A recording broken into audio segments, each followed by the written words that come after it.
My name's Amelia, and I've got a story to tell you. I grew up in what you'd call an ordinary family: mom, dad, and a little sister named Lily. Sounds nice, right? Well, it wasn't all sunshine and rainbows. Lily was difficult, to put it mildly. She was the kind of kid who'd scream bloody murder if she didn't get her way. And boy, did she know how to work our parents. They'd bend over backwards just to keep her from throwing one of her famous tantrums. "Amelia, honey," my mom would say, her voice strained, "could you please let Lily have the last cookie? You know how she gets." And I'd nod, because what else could I do? I was the good girl, the one who didn't make waves. I learned early on that it was easier to fade into the background than to compete with Hurricane Lily. As we grew older, the pattern stayed the same. Lily demanded, our parents caved, and I just tried to stay out of the way. I buried myself in books and schoolwork, dreaming of the day I could leave it all behind. That day finally came when I got accepted to college on a full-ride scholarship. As I packed my bags, I felt a mix of excitement and guilt. Excitement for the new life waiting for me, and guilt for leaving my parents to deal with Lily alone. But I pushed that guilt down deep. It was time for me to live my own life. The next morning, as I loaded my beat-up old car with everything I owned, my mom hugged me tight. "We're so proud of you, Amelia," she whispered. "You're going to do great things." Dad clapped me on the shoulder, his eyes suspiciously bright. "Remember, you can always come home if you need to." I nodded, not trusting myself to speak. Lily watched from the porch, arms crossed, not saying a word. College was like a breath of fresh air. For the first time in my life, I didn't have to tiptoe around anyone's feelings or give up what I wanted. I threw myself into my studies, determined to make the most of this opportunity. Meanwhile, life back home continued as usual. Lily, predictably, didn't move out. Instead, she married her high school sweetheart, Tom, right after graduation. And where did they decide to live? With our parents, of course. I'd get calls from Mom every now and then, her voice tired but trying to sound upbeat. "Lily and Tom are still settling in," she'd say. "It's nice having the grandkids around." But I could read between the lines. Lily was using our parents as free childcare and housekeeping. She'd pop out 2 kids in quick succession, all while never holding down a job. Tom worked, sure, but from what I gathered, he wasn't exactly bringing home the big bucks. One day, during a rare visit home, I overheard Lily talking to Mom in the kitchen. "Mom, can you watch the kids tonight? Tom and I want to go out." "Lily, honey, your father and I had plans." "Oh, come on. It's not like you have anything important to do. We never get a night off." I peeked around the corner to see Mom's shoulders slump in defeat. "All right, dear. We'll watch them." It made my blood boil, but what could I say? I was the one who'd left, after all. So I bit my tongue and focused on my own life. After graduation, I landed a job at an international company as a manager. It wasn't easy. I worked long hours, took on extra projects, did whatever it took to get ahead. But it paid off. Within a few years, I was head of my department. While Lily was demanding our parents buy her groceries, I was saving every penny I could. It wasn't glamorous, no fancy clothes or wild nights out for me. But slowly, surely, I built up my savings. First came the apartment. Nothing fancy, just a small 1-bedroom, but it was mine. I remember the day I got the keys, standing in the empty living room, hardly able to believe it was real. Then the car. Again, nothing flashy, but reliable and paid for in full. All the while, I kept my head down and worked hard. I didn't have much of a social life, but that was okay. I was building something for myself, something no one could take away. Dating? It wasn't really on my radar. I went out occasionally, but nothing serious. That is, until I met Jake. Jake was different from the start. He didn't try to impress me with fancy restaurants or smooth talk. Instead, he challenged me, made me laugh, and most importantly, he respected my drive. "You're something else, Amelia," he said on our third date, shaking his head in admiration. "Most people would be burned out, working as hard as you do. But you're thriving." I shrugged, a little uncomfortable with the praise. "I just know what I want, that's all." He reached across the table and took my hand. "Well, I know what I want too. And it's you, Amelia." For the first time in years, I felt my carefully constructed walls start to crumble. Maybe, just maybe, there was room in my life for more than just work and saving money. Jake and I dated for a few years before he finally popped the question. I'll be honest, I was hesitant at first. Marriage wasn't something I'd given much thought to, always focused on my career and financial stability. But Jake, he had a way of making me see beyond my self-imposed limitations. The day of the wedding arrived, and despite my reservations, I was excited. This was my day, after all. I was marrying the man I loved. Then Lily showed up. My sister waltzed into the bridal suite wearing a white dress that looked suspiciously bridal. "Oh, Amelia," she exclaimed, twirling around. "Don't you love my dress? I wanted to look my best for your big day." I stared at her, speechless. Was she seriously trying to upstage me at my own wedding? "Lily," I finally managed, "don't you think that dress is a bit inappropriate for a bridesmaid?" She pouted, looking around at our cousins who were helping me get ready. "What do you mean? I think I look great." "Don't I look great, girls?" Our cousins, not wanting to cause a scene, mumbled awkward agreements. I took a deep breath, reminding myself that this was my day. I wasn't going to let Lily's antics ruin it. "It's fine," I said, turning back to the mirror. "Let's just get this show on the road." The ceremony itself was beautiful. Jake's eyes lit up when he saw me walking down the aisle, and in that moment, all the stress and family drama faded away. This was about us, about our love and our future together. But at the reception, things got interesting. More than once, I overheard guests asking Lily if she was the bride. She'd giggle and say, "Oh no, that's my sister. But doesn't this dress look amazing on me?" Jake, bless him, did his best to keep me calm. "Don't let it get to you," he whispered, squeezing my hand. "Everyone knows you're the star of this show." And he was right. Despite Lily's best efforts, the day was still ours. We danced, we laughed, we celebrated with our friends and family. And at the end of the night, as Jake and I drove off to start our honeymoon, I felt a sense of peace. After the wedding, Jake and I settled into a rhythm. We moved into his apartment, which was bigger and in a nicer area than mine. I decided to keep my old place and rent it out, just another investment for the future, I thought. I threw myself back into work with renewed energy. Jake was supportive, always there with a cup of coffee when I was burning the midnight oil or a shoulder to lean on when deals fell through. But it wasn't just about work anymore. I started looking into investments, particularly securities. It was a whole new world, full of risks and potential rewards. And payoff it did. 5 years flew by, and suddenly we found ourselves sitting on a decent nest egg. That's when I had an idea. "Let's buy a vacation home," I suggested to Jake one evening.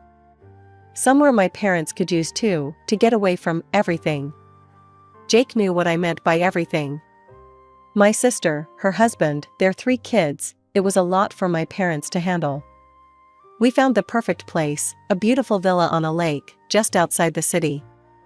It had everything, a large barbecue area, a sprawling terrace, 3 bedrooms, and a view that took your breath away. The moment I saw it, I knew it was the one. The day we closed the deal, I called my parents. "Mom, Dad, I've got a surprise for you," I said, barely containing my excitement. When they arrived at the villa, my mom's eyes filled with tears. "Oh, Amelia," she whispered, looking around in awe.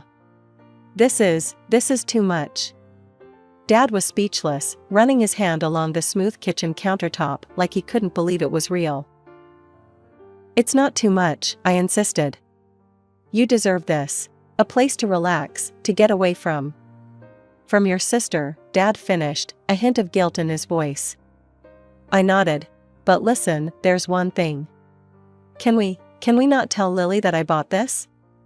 Can we say it's yours? That you bought it with your savings? Mom looked confused. But why? I sighed, thinking about the phone call I'd had with Lily just the day before. She'd asked to borrow money for a car, and I'd said no. I could only imagine how she'd react if she found out about this place. It's just easier this way, I said. Please? They agreed, albeit reluctantly. Little did I know the storm this white lie would stir up. A few days later, I got a call from Mom. She sounded exhausted. Lily found out about the villa, she said. She wants us to sell it. Says we should give her the money instead, so she can buy a sports car and travel the world. I could feel my blood pressure rising. And what did you say? We said no, of course. But Amelia, it was bad. She screamed, she cried. Said we loved you more, that we always favored you. I closed my eyes, feeling a familiar mixture of guilt and frustration. I'm so sorry, Mom. I never meant to cause trouble. It's not your fault, sweetie, Mom said, but I could hear the weariness in her voice. Your father and we've decided to move to the villa. Full-time. We can't do this anymore. As I hung up the phone, I felt a weight lift off my shoulders. My parents were finally standing up for themselves, finally taking a step back from Lily's chaos. But at the same time, a sense of unease settled in my stomach. I knew this wasn't the end of it. Lily wouldn't let this go without a fight. It was a sunny Saturday when Jake and I decided to surprise my parents with a visit to the villa. But as we got closer, something felt off. The sound of loud music filled the air, and I could see cars parked haphazardly on the lawn. We pulled up to the villa, and the scene that greeted us was chaos. People were everywhere, drinking, laughing, kids running around screaming. And right in the middle of it all was Lily, holding court like she owned the place. When she saw us, her eyes narrowed. What are you doing here? I looked around, trying to spot my parents. Where's Mom and Dad? Lily waved her hand dismissively. Oh, Mom's out walking with the kids. Dad's gone to get more meat for the barbecue. I couldn't believe what I was hearing. You sent them out? While you're having a party? It's a celebration, Lily exclaimed. We're christening the new family vacation home. Not that you'd understand, Miss Workaholic. I felt my blood begin to boil. Lily, this isn't. She cut me off. Look, Amelia, why don't you and Jake just leave? Your sour face is going to ruin everyone's mood. I stood there, speechless. Jake put his hand on my arm. Come on, he said quietly. Let's go. As we drove away, I couldn't shake the image of Lily lording over my villa, the villa I'd bought for our parents. I can't believe her, I fumed. Using Mom and Dad like that, treating the place like it's hers. Jake sighed. Maybe it's just a one-time thing? But it wasn't. Over the next few weeks, I heard from Mom about the constant stream of parties and get-togethers Lily was hosting at the villa. And when she wasn't partying, she was dumping her kids on our parents. The kids are missing school, Mom confided in me during one of our calls. She sounded exhausted. Lily says it's not a big deal for Tommy, he's only 4. But Emily and Jack are falling behind. By the way, I forgot to mention that Lily gave birth to her 3rd child shortly after my wedding. I'd had enough. The next time I saw Lily, I confronted her.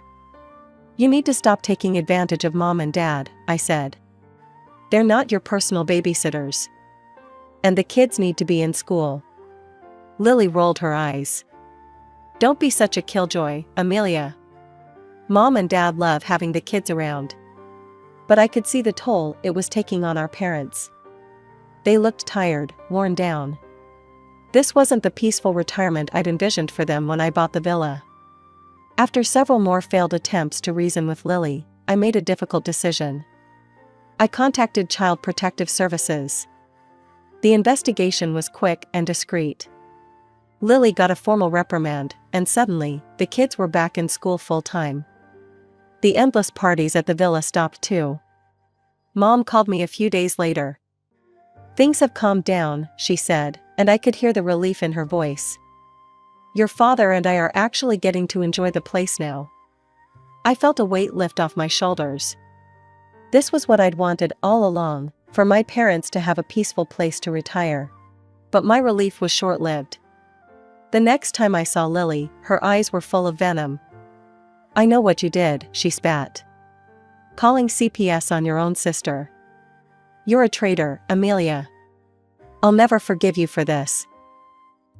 A few months passed quickly. It was my mom's birthday, and Jake and I decided to surprise her with a weekend visit to the villa. We had visions of a quiet family celebration, maybe a nice dinner on the terrace overlooking the lake. But as we pulled up to the house, those dreams quickly evaporated. The place was in chaos. Music blared from speakers, people were everywhere, and kids were running wild across the lawn. It looked like Lily had invited half the town.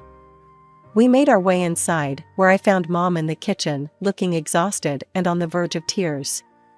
"Happy birthday, Mom," I said, giving her a hug. She clung to me a little too tightly. "Oh, Amelia," she whispered. "I just wanted a quiet day with family." "But Lily, she invited all these people. Your father and I have been running around all day, serving drinks, cooking food." I stepped out onto the lawn, searching for Lily in the crowd. When I spotted her, laughing with a group of friends, I marched over. "Lily, we need to talk," I said firmly. "This is Mom's birthday. She wanted a family day, not this." I gestured at the chaos around us. Lily laughed loudly. "Oh, lighten up. Mom loves having people over. Stop being such a buzzkill." Frustrated, I walked over to a group of guests near the speakers. "Excuse me," I said, raising my voice to be heard over the music. "Could you please turn this down? It's too loud." The guests, clearly drunk, just laughed and turned the volume up higher. As I stood there, trying to figure out what to do next, I noticed something out of the corner of my eye. Lily was huddled with a group of kids, pointing in my direction and giggling. With horror, I realized she was handing them ice cream cones and encouraging them to throw them at me. Before I could react, the first scoop of ice cream flew past my head. I ducked, and it hit a woman behind me square in the face. Chaos erupted. More ice cream was flying, kids were screaming, and adults were yelling. Lily's voice rose above the commotion. "Look what you've done, Amelia. You're ruining everything, as usual." The crowd, fueled by alcohol and Lily's accusations, started to turn ugly. Men and women were shouting, moving towards Jake and me with clenched fists. I felt Jake's hand on my arm. "Amelia, we need to get out of here," he said urgently. But I'd had enough. This was my parents' home, the home I'd bought for them. This had to stop. I pulled out my phone and dialed 911. "I'm calling the police," I announced loudly. The police arrived quickly, lights flashing. As it turned out, they'd already received noise complaints from the neighbors. "Who owns this property?" one of the officers asked. I stepped forward. "I do. I'm Amelia Johnson. My parents live here, but these people," I gestured to the crowd, "are here without my invitation." The officers nodded and quickly got to work, ushering the drunk guests off the property and warning them about the consequences of starting a fight. As the police cars drove away with the last of the uninvited guests, an eerie silence fell over the villa. The aftermath of the chaotic party was strewn all around, empty bottles, discarded plates, and the lingering tension in the air.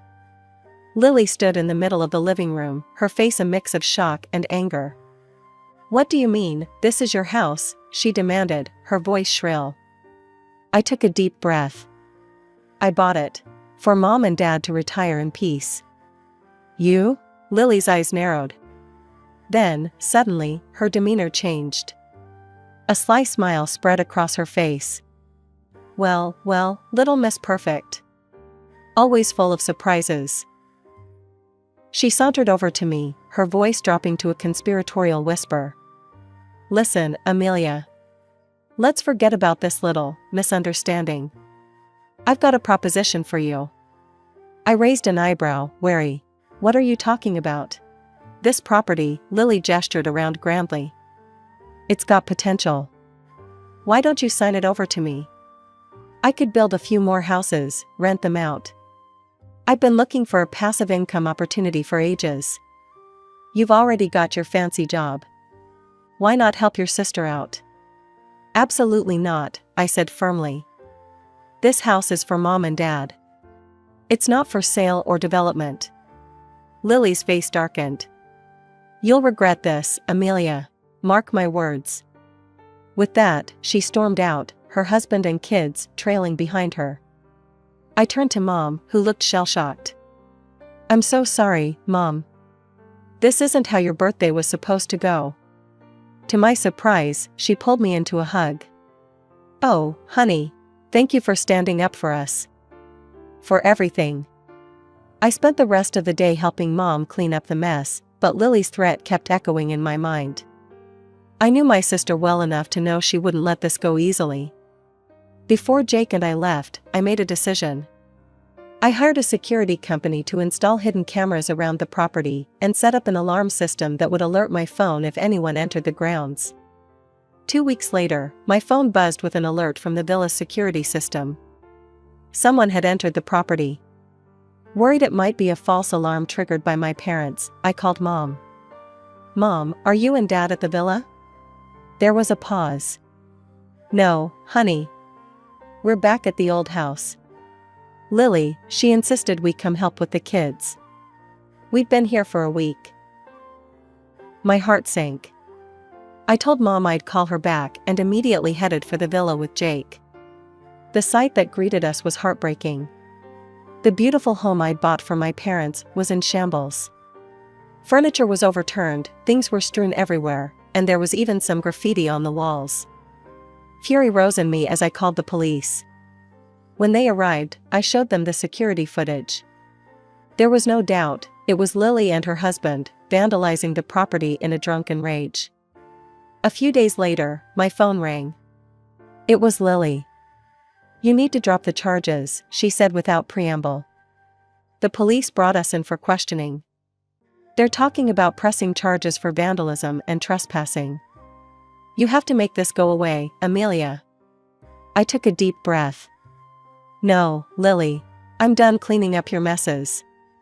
I'm done being the family peacekeeper at the expense of my own peace. From now on, you can talk to my lawyer. The weeks following the villa incident were a whirlwind of legal proceedings and family drama. I was determined to see this through, to finally put an end to Lily's destructive behavior. I had the villa professionally cleaned and repaired, carefully documenting every bit of damage. The bill came to just over $10,000. My lawyer advised me to sue for the full amount, and after some soul-searching, I agreed. The day of the court hearing arrived. I sat on one side of the courtroom, Lily and her husband on the other. She wouldn't even look at me. The judge listened to both sides, reviewed the evidence, including the security camera footage. In the end, his decision was clear. The court finds in favor of the plaintiff, he announced. The defendants are ordered to pay $10,000 in damages. But that wasn't all. Due to the nature of the crime and the clear evidence, the judge also handed down a suspended sentence for trespassing and property damage. The aftermath of the trial hit Lily and her family hard. Her husband, who'd always coasted by on charm and family connections, suddenly found himself struggling to find work. No one wanted to hire someone with a criminal record, even if it was suspended. Lily, who'd never worked a day in her life, was forced to find a job. I heard through the grapevine that she was waiting tables at a local diner, coming home exhausted every night. As for me, I made the difficult decision to cut ties completely. I issued a legal notice, barring Lily from the villa, and ceased all communication with her. It was painful, but necessary. Mom and Dad, finally free from Lily's constant demands, moved into the villa full-time. The change in them was remarkable. They looked years younger, more relaxed than I'd seen them in decades. "We should have done this years ago," Dad told me during one of my monthly visits. "We love having the grandkids over, but now it's on our terms. A few hours at a time and then back to our peaceful life." They'd left their old house to Lily, a final act of parental kindness, but made it clear that the financial support stopped there. It was time for Lily to stand on her own 2 feet. As for me, life was looking up. Work was going well, my relationship with Jake was stronger than ever, and then we got some unexpected news. "I'm pregnant," I told Jake one evening, my voice shaking with excitement and nervousness. His face lit up like a Christmas tree. He picked me up and spun me around, both of us laughing and crying at the same time. As I write this, I'm 6 months along. We're having a little girl. Jake and I are busy preparing the nursery, reading every parenting book we can get our hands on. I still think about Lily sometimes. Last I heard, she and her husband were fighting constantly, teetering on the edge of divorce. Part of me feels sad for her, for the mess she's made of her life. But a bigger part of me feels free. Free from the obligation to always fix her problems, to be the peacekeeper at the expense of my own happiness.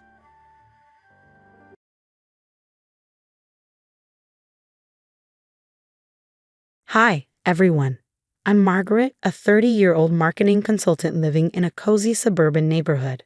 Life felt pretty balanced with my wonderful husband, Mike, and our energetic 5-year-old daughter, Hazel.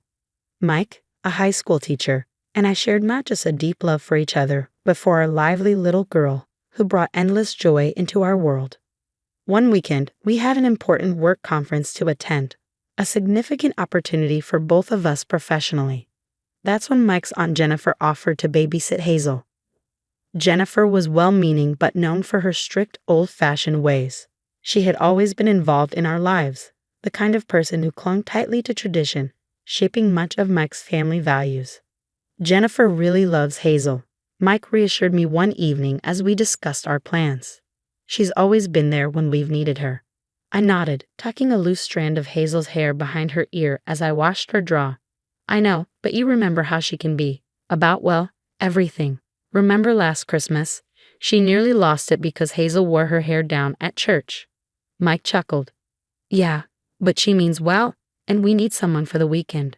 Hazel likes her anyway. He was right. Hazel did enjoy Jennifer's old stories and the way she baked cookies with meticulous care, ensuring every single one had exactly the same amount of chocolate chips. Okay, maybe you're right. It's just for 2 days, I agreed, though a small part of me still felt uneasy. The next day, Jennifer arrived early, her hair pulled back in its usual tight bun, carrying a bag full of crafts and books for Hazel. Thank you so much for this, Jennifer. We really appreciate it, I said, handing her a list of emergency numbers and Hazel's schedule, now pinned to the fridge. Of course, darling. Go, have a wonderful time. We'll be just fine, won't we, Hazel? Jennifer smiled warmly, kneeling down to hug Hazel, who gave a cautious but curious nod. As Mike and I got into the car, I glanced back and saw them waving from the doorway. A knot formed in my stomach, not about the conference, but about leaving Hazel under the strict gaze of Aunt Jennifer. Her ideas about how young girls should act and dress came from a different era, and our free-spirited Hazel was anything but traditional. Are you sure about this? I murmured as we drove off. Mike reached over, giving my hand a reassuring squeeze. It'll be fine, Em. It's just a weekend, and we've left her with Jennifer before. What's the worst that could happen? Little did we know, that weekend would test the strength of our family bonds in ways we never expected. The weekend away was a refreshing break for Mike and me. We enjoyed the rare opportunity to step back from the daily grind, talking about not just work, but also Hazel's future and our upcoming family vacation. As we sat in a quaint cafe, sipping coffee, I smiled at Mike. It's nice to have this time together, I said, feeling a sense of peace. Yeah, we should do this more often. Maybe a couple's retreat next time, Mike suggested playfully. I laughed, though a hint of concern still lingered. As long as Jennifer's not babysitting. Back at home, things weren't as peaceful. Hazel's boundless energy was in stark contrast to Jennifer's orderly, quiet lifestyle. Hazel, dear, Let's tidy up these toys, and remember, inside voices, Jennifer instructed as she followed Hazel from room to room, her patience thinning with each of Hazel's enthusiastic bursts. But Aunt Jennifer, why can't I sing while I play? Mommy lets me at home, Hazel protested, her long hair bouncing as she skipped around with her dolls. Jennifer frowned, her thoughts on proper behavior clashing with Hazel's free-spirited nature. It's not ladylike to be so unruly, and your hair, it's far too much for a little girl to manage. By Sunday morning, Jennifer had reached her limit. She decided that if she was to care for Hazel properly, some changes were necessary, starting with that unruly hair. Hazel, come here, love. We're going to fix your hair and make it easier for you to play. Jennifer coaxed her into a seat, scissors in hand, unaware of the lasting mark she was about to make. When Mike and I finally pulled into the driveway. Later that day, we were eager to scoop Hazel up and hear all about her weekend. But the scene that greeted us froze us in our tracks. Hazel sat on the porch, her head bowed, tiny hands covering her eyes as she sobbed. My heart sank. When she looked up, I felt a jolt of horror. Her once beautiful hair was almost completely gone, with only a few uneven patches remaining. What happened? I gasped, rushing to her side. Mike was right behind me, his voice booming with a mixture of shock and fury. Jennifer, what have you done? Jennifer appeared in the doorway, her expression a blend of defiance and self-righteousness. I did what was necessary for her own good. Her hair was too much, too immodest for a girl her age. My shock turned to rage as I held Hazel close, her tears soaking into my shirt. How could you decide that for her, for us? I demanded, my voice trembling with disbelief and anger. This wasn't just an overstep, it was a violation. Mike stood beside me, his jaw clenched as he confronted his aunt. The pleasant memories of our weekend vanished, replaced by a storm of betrayal. You had no right, Jennifer. None. Jennifer, unrepentant, clasped her hands tightly in front of her. I did what I thought was best. Her hair was out of control, and you weren't here to see how it affected her play. Modesty and discipline. These are values she needs. Mike's usual calm demeanor gave way to a protective edge. But she's not your child, Aunt Jennifer. You crossed a line. We trusted you. His voice was firm, yet I could see the conflict in his eyes. This was his family, but he stood unwaveringly by my side. Jennifer stubbornly defended her actions, clinging to her beliefs about tradition and discipline. My anger hardened into resolve. This wasn't a one-time mistake. It was a symptom of a much deeper issue. Over the next few days, I reached out to other family members, piecing together a pattern of behavior I hadn't fully seen before. Stories surfaced about Jennifer's strict rules, her critical comments at family gatherings, and her insistence on outdated values many of us didn't share. Each story fueled my determination. Mike and I sat down, united in our decision to distance ourselves from Jennifer for Hazel's sake. We need to focus on Hazel's well-being, I told him, my voice steady with determination. She needs to feel safe and loved, not judged and controlled. Mike nodded, the weight of the decision clear in his eyes. I know, and we'll do whatever it takes to support her. Together, we explained to Hazel that what happened wasn't her fault. We reassured her that her hair and her choices were hers alone. We spent extra time with her, reading stories, playing games, and slowly watching her bright spirit return. We made a fun game of finding colorful scarves and playful hats to adorn her head, turning a painful situation into something a little more bearable. Jennifer's reaction to our decision was a mix of disbelief and bitterness, but it didn't sway us. The need to protect our daughter's emotional well-being was clearer than ever. Through this ordeal, we redefined the boundaries of family involvement and the values we wanted to nurture in our home. Jennifer's presence in our lives became less frequent, and though it was painful, the space allowed our family to heal. Hazel's resilience in the weeks that followed was nothing short of inspiring. Mike and I focused on her recovery, filling each day with new fun hair accessories. We found vibrant scarves, sparkly clips, and superhero-themed hats that Hazel wore proudly. "Look, Daddy, I'm a superhero today," Hazel exclaimed one morning, twirling in a bright pink cap with a cape flowing from the back. Mike crouched down, his eyes shining with pride and joy. "You sure are, honey. The bravest superhero I know." He lifted her in his arms, spinning her around as her laughter filled the room, a sweet sound of healing. As our family found peace, Word of Jennifer's actions spread through our extended family. Phone calls and messages of disbelief and support poured in. Relatives shared their own stories of Jennifer's overbearing ways, and soon a natural social shift occurred. Jennifer, once a frequent presence at family gatherings, found herself receiving fewer invitations, friends and family uncomfortable with her extreme actions.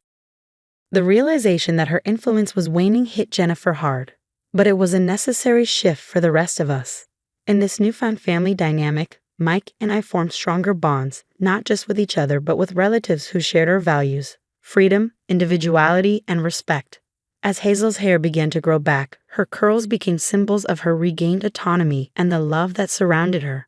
One evening, I stood in our backyard, watching Hazel chase fireflies as the sun set. The importance of setting boundaries had never been clearer. This experience, though filled with challenges, taught us the strength found in adversity and the vital role of parental protection. I used to think keeping peace in the family meant letting things slide. I mused to Mike as he joined me, wrapping his arm around my shoulders. He nodded, his voice steady. Yeah, but real peace comes from respect, not silence. We did right by Hazel. Hazel's laughter filled the evening air, her joy a striking contrast to the tears we had left behind. She was learning early about personal autonomy and respect, lessons that would shape her into a confident, self-assured individual. Our family's journey, marked by trials but defined by unity and love, serves as a testament to the power of standing up for what's right.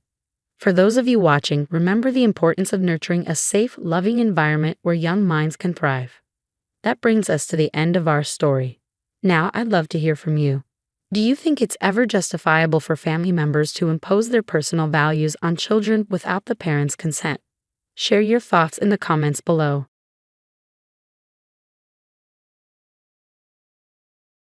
My name is Zoe, a 28-year-old elementary school teacher from a quiet Midwestern town.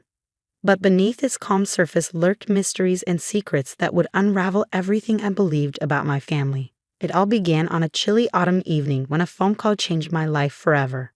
My father, Liam Thompson, had been rushed to the hospital. As I sped through the dark streets, my heart pounded with worry. Dad had always been my anchor, especially after Mom died when I was just 15. Please, Dad, hang in there, I whispered, gripping the steering wheel tightly.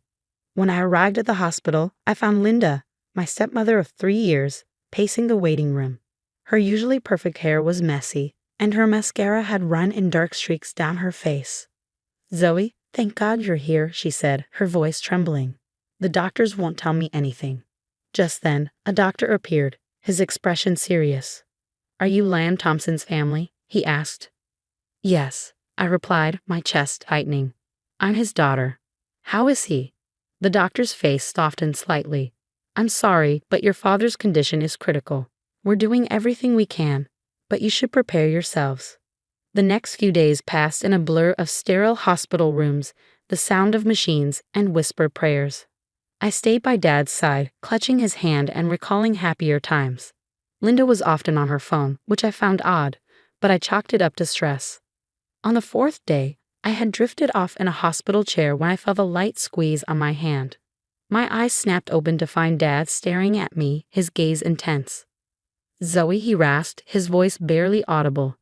Listen, the safe in my office. The combination. Your birthday. You have to. Suddenly, alarms blared. His eyes rolled back, and his body went rigid. I screamed for help as nurses and doctors rushed in, pushing me aside. Through my tears, I watched them try to save him. Clear, the doctor shouted, applying the defibrillator paddles to Dad's chest. His body jerked, then fell still. Time of death, 10:47 p.m., the doctor said solemnly. My world shattered. I collapsed to the floor, sobbing uncontrollably. Linda wrapped her arms around me, but her embrace felt cold, mechanical. As I struggled to process the loss, Dad's final words echoed in my mind. What was in the safe? Why was it so important that it was the last thing he told me? At the funeral, a strange tension lingered. As I stood by the graveside, I noticed Uncle Robert standing at the back of the crowd. Our eyes met, and a chill ran down my spine. There had always been friction between him and Dad, but the look he gave me was darker, a mix of anger and triumph. That night, unable to sleep, I made a decision Tomorrow I would open the safe and uncover whatever Dad wanted me to find. I had no idea that this would set off a chain of events that would expose years of lies, betrayal, and a conspiracy stretching far beyond our small town. The morning after the funeral, I stood outside Dad's office door, my hand trembling. The house was eerily quiet. Linda had left for a business meeting, which seemed odd considering the circumstances. I took a deep breath and stepped inside. His presence lingered in the air, the familiar scent of his cologne and the disarray of papers on his desk. My eyes fixed on the safe hidden behind a painting. With shaky fingers, I entered the combination. My birthday. The safe clicked open. Inside, I found a stack of documents and a sealed envelope with my name on it.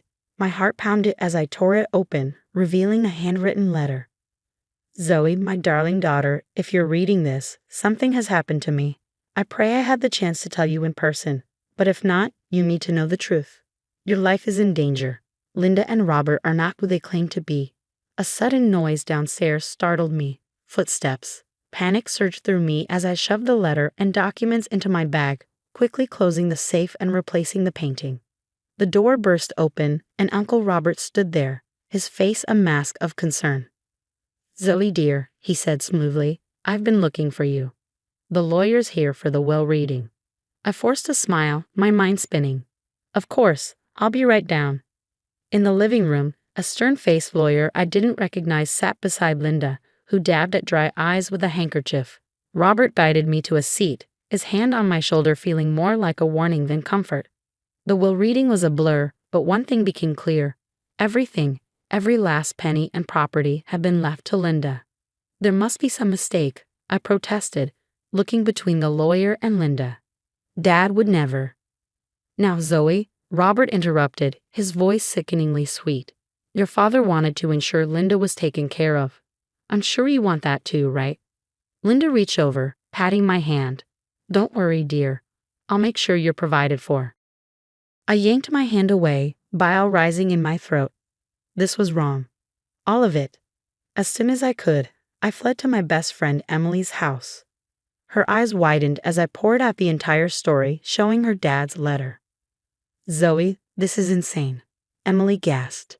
You need to go to the police. I shook my head. With what proof? A half-read letter. I need more evidence. That night, I couldn't sleep. My mind raced, recalling all the odd moments from the past few months. Linda's hushed phone calls, the secretive glances between her and Robert, and Dad's increasing paranoia. Something was definitely wrong. The next morning, determined to get answers, I drove to Dad's office. As I approached, I spotted Michael, Dad's old friend and longtime lawyer, walking out, looking puzzled. Zoe, he called out, hurrying over. I'm so sorry about your father. I just heard. Michael, I interrupted. Did you know about the will? His brow furrowed. What will? Liam asked me to draw up a new one months ago, leaving everything to you. But we never finalized it. He was adamant about protecting you from something, but he wouldn't say what. My blood ran cold. That's not the will they read yesterday. Michael's eyes widened in shock. Zoe, what exactly is going on? Before I could answer, a black SUV screeched to a halt beside us. The tinted window rolled down, revealing Robert's cold smile. Zoe, Linda's been looking everywhere for you, he said smoothly. Why did you come with me? We have so much to discuss. I glanced at Michael, seeing my own fear mirrored in his eyes. In that moment, I knew one thing for sure. I couldn't trust anyone, not anymore. My heart pounded as I stared at Robert's menacing smile through the SUV window. In a split-second decision, I grabbed Michael's arm and bolted toward his car. Drive, I shouted as we scrambled inside. Michael didn't hesitate, peeling out of the parking lot as Robert's SUV roared to life behind us. What on earth is going on, Zoe? Michael demanded, his knuckles white on the steering wheel. I quickly filled him in on the fake will and Dad's cryptic warning. Michael's face paled. This is bigger than we thought. We need help. We picked up Emily and regrouped at Michael's office. As we pieced together the puzzle, a chilling picture emerged. Robert, drowning in gambling debts, had teamed up with Linda to steal Dad's fortune. But how far did the deception go? We need proof, Emily said, her investigative instincts kicking in. Security footage, handwriting samples, anything to show the will was forged. Michael nodded. I'll pull Lamb's banking records. If there's been any unusual activity, we'll find it. As they worked, I remembered Jessica, Dad's longtime assistant.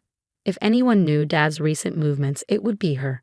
I called Jessica and arranged to meet her at a quiet cafe. Her eyes were red-rimmed as she slid into the booth across from me. I've been so worried about you, Zoe, she said, squeezing my hand. Your father, he knew something was wrong. He made me promise to give you this if anything happened to him. She pressed a small flash drive into my palm. Back at Michael's office, we huddled around the computer as I plugged in the drive. A video of Dad filled the screen. Zoe, if you're watching this, I'm gone, Dad's image said, his voice thick with emotion. Linda isn't who she claims to be. She's been married multiple times, always to wealthy men who died under suspicious circumstances. She's working with Robert, but I don't know how deep the conspiracy goes. Be careful who you trust. I've hidden evidence in the old cabin. I love you, sweetheart. Stay safe. The video ended, leaving us in stunned silence. We need to get to that cabin, Emily said, already grabbing her coat. As we drove to the family's secluded vacation spot, Michael's phone rang. It was the private investigator he had hired. You're not going to believe this, Michael said after hanging up. Linda's real name is Eleanor Blackwood. She's wanted in 3 states for identity fraud and embezzlement.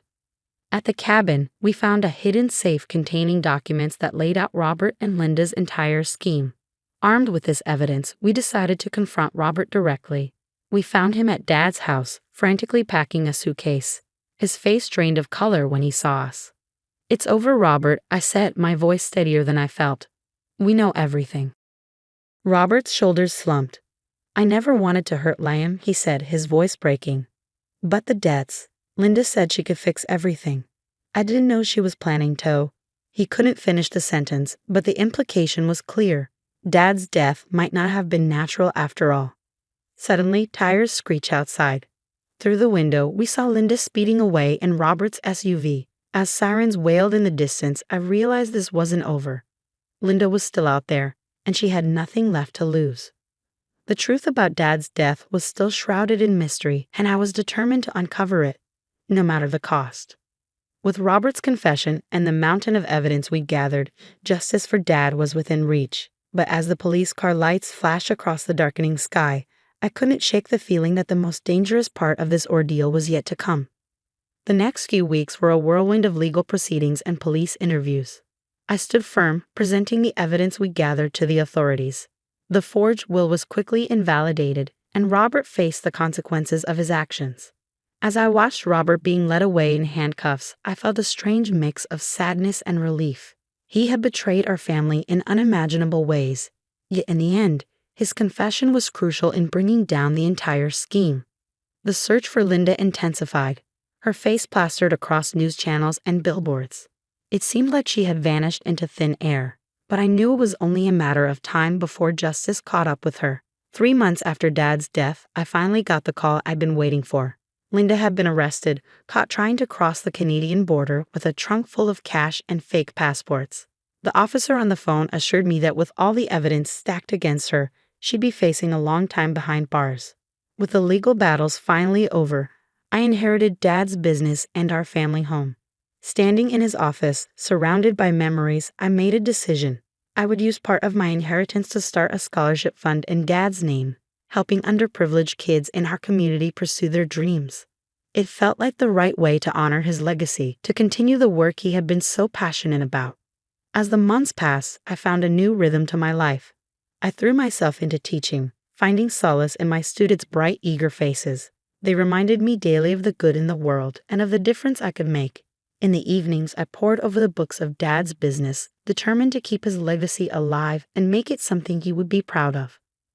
1 year to the day after Dad's passing, I stood at his grave, a bouquet of his favorite flowers in my hands. The pain of losing him was still there, but it had softened, mingling now with a sense of gratitude. For the time we had, for the lessons he taught me, for the strength he left behind. I whispered a promise to him that I would continue to fight for what was right, just as he had. The story of Zoe Thompson's fight for justice had come to an end. But as I stood there, I wondered, if you were in my shoes, would you have forgiven Robert? Despite his betrayal, His eventual cooperation had been key in unraveling the conspiracy. Or do you believe his actions were unforgivable, regardless of his later remorse? What would you do? Share your thoughts below.